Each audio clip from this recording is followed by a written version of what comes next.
The word jihad is mentioned in the Quran about 41 times. The words mercy, peace and compassion are mentioned about 355 times. Yes, come in. Come on in, Riaz. Sit down, please. Contrary to popular belief in most Western cultures, Islam is a religion that preaches peace and tolerance. Yes, Patricia.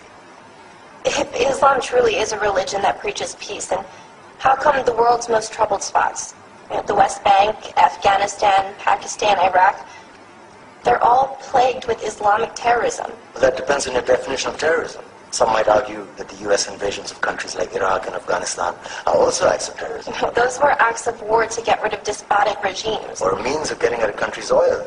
Conspiracy theories. Well, yeah. Yes, please. Go ahead, Riaz. Mr. Khan is right.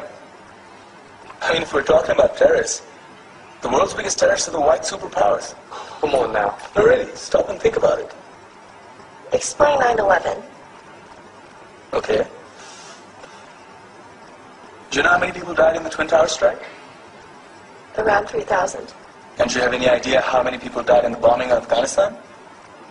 Take a wild guess. More than 15,000 people died.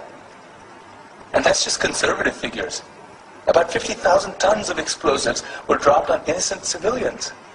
Men, women, children. Yeah, but that was because of the Taliban.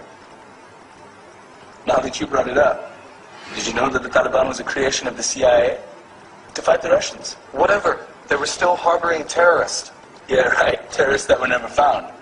Just like the weapons of mass destruction that were never found in Iraq. Do you want to get into the death toll in Iraq?